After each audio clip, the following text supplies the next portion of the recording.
Ya, Anda kembali di catatan demokrasi, pemirsa. Kita lanjutkan. Tadi kita ke Pak Sugeng terlebih dahulu. Pak Sugeng tadi sampaikan bahwa ada yang salah dengan penyidikan polisi. Sudah dikonfirmasi bahwa ini memang untuk kemudian membuka kepada publik dengan tuduhan-tuduhan publik yang begitu liar di luar sana. Iya, saya kan tetap pada norma yang namanya proses ya, norma proses penyidikan.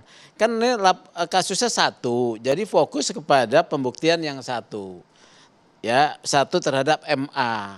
Yang lain itu saya katakan muncul nanti itu framing, media juga framing ya. Jangan rasanya kalau media framing kami nggak terima Pak, karena kami cover both side Pak. Kami memberitakan dari sudut pandang korban, kami memberitakan dari sudut pandang Agus. Nah, Agus kami tayangkan media terus Pak. sekarang memang berkembang Pak, kepada media yang walaupun cover both side punya muatan-muatan keberpihakan. Bukan TV One ya Pak itu Pak ya, bukan TV One Pak. Keberpihakan mungkin Pak, pada korban, yang nggak ada masalah keberpihakan pada korban. Oleh karena itu kode etik tetap diberlakukan ya. Saya cuma mau meminta polisi tetap profesional dan proporsional. Udah itu aja. Oke. Ya. Singkat pada jelas Maria ya. Pak Rianto seperti ingin nambahin lagi nih Pak Rianto. Justru yang karena polisi pengen profesional dan proporsional itulah maka sekarang polisi pakai presisi.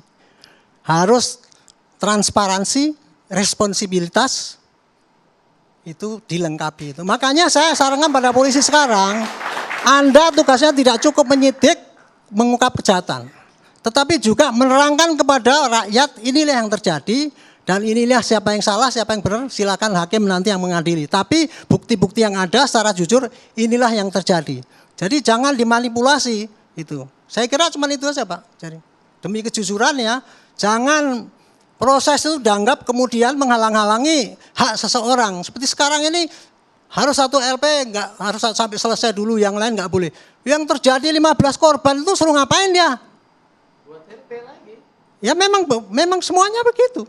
Saya bilang sama polisi, terima semua LP keterangan siapapun, buka posko siapa saksi yang mau ngaju online maupun apa, silakan sampaikan Pak, sini.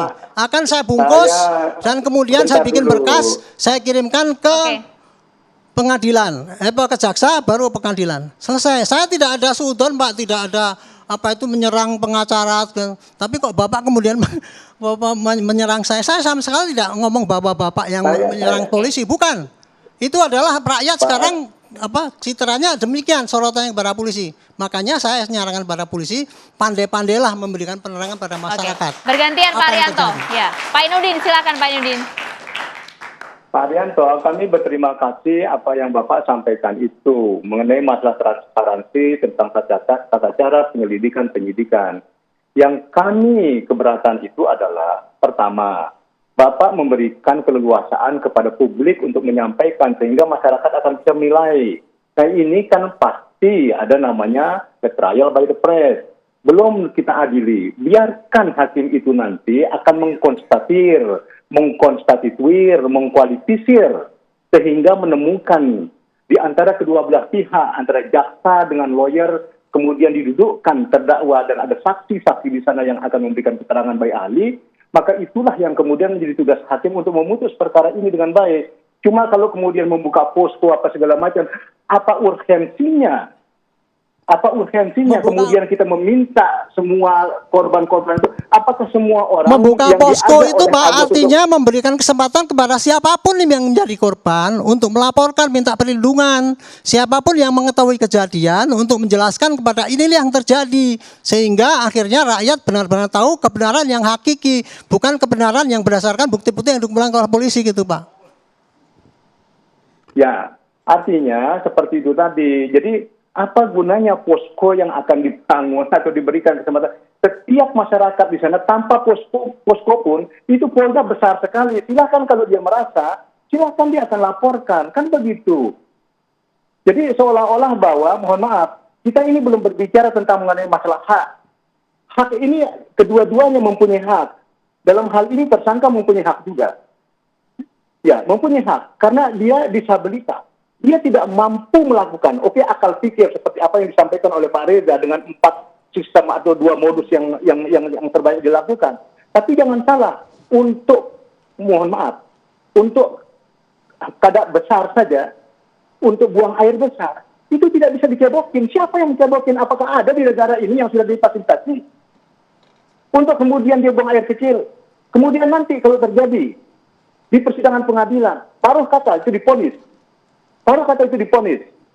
Ya, apa yang terjadi? Di mana tempatnya? Kan sudah mengradasi hak asasi manusia. Mas Ini Reza juga perlu Indragiri kita ditanggapi. pikirkan. Baik, Pak Inudin. Makanya Pak Joko. sebenarnya tugas dari Kadidi salah satunya itu. Artinya kita pun juga harus sudah mempersiapkan. Dan ini catatan bagi negara. Negara harus hadir di sini. Karena disabilitas memiliki hak yang sama. Ya. Termasuk juga ketika kemudian dia akan menjadi narapidana umpamanya, maka negara yang harus hadir. Bagaimana memfasilitasi itu, baik fasilitas, sumber daya maupun anggaran untuk mereka nanti ketika dia harus ada di Negara harus situ. hadir itu bagi saya tidak hanya dari sisi sarana prasarana tapi juga mindset. Izinkan saya untuk mengatakan begini. Sejak Indonesia memiliki undang-undang tindak pidana kekerasan seksual, kita harus punya keinsafan yang sama bahwa negara kita memposisikan pidana yang satu ini sebagai kejahatan yang serius. Kejahatan yang luar biasa. Agar kemudian undang-undang TPKS tidak menjadi macan kertas, sungguh-sungguh saya berharap ada sekian banyak terobosan hukum yang bisa dilakukan dalam kasus-kasus kekerasan seksual. Salah satunya adalah penggunaan tolok ukur terkait residivisme. Selama ini argo residivisme di Indonesia dihitung berdasarkan berapa kali seseorang masuk keluar penjara. Tapi dari Khazanah Psikologi Forensik sebetulnya ada 4 argo yang digunakan. Yang relevan dalam perbincangan kita adalah argo yang pertama yang distilahkan sebagai re-offending. Bahwa seseorang bisa dicap sebagai residivis bukan berdasarkan sekali lagi berapa kali dia keluar masuk penjara, tapi berapa kali dia melakukan perbuatan pidana dan berapa banyak korbannya, terlepas apakah peristiwa pidana itu masuk ke ranah hukum atau tidak. Dengan demikian, siapapun pelaku kekerasan seksual, ketika diketahui bahwa ternyata korbannya lebih dari satu, berulang kali dia melakukan penistaan itu, maka sudah sepatutnya yang bersangkutan kendati baru kali itu di proses hukum, tapi sepatutnya dicap sebagai residivis dengan pemberatan sanksi semaksimal mungkin. Mbak Devi. Ya, mudah-mudahan dari kasus ini semakin mengingatkan kita semua bahwa lagi-lagi perempuan belum betul-betul terbebas sebagai kelompok rentan termasuk dalam konteks kekerasan seksual. Karena kali ini jelas lagi-lagi perempuan mohon maaf bahkan dari kelompok rentan lainnya. Nah ini yang menjadi catatan serius ketika seorang korban khususnya perempuan mengalami proses yang tadi disebut oleh beliau, proses grooming tadi, bagaimana manipulasi emosi itu dilakukan, itu data menunjukkan angka pelaporannya sangat rendah. Padahal 1 dari 3 perempuan kabarnya di dunia itu mengalami hal tersebut. Karena ada rasa malu, ada rasa takut, apalagi ada rasa bahwa publik tidak akan percaya. Nah apalagi ketika tadi pelakunya menggunakan posisi sebagai kelompok rentan juga untuk menghindari atau menutupi tudingan publik yang biasanya justru sangat berpeluang tidak berpihak pada kelompok rentan yaitu perempuan.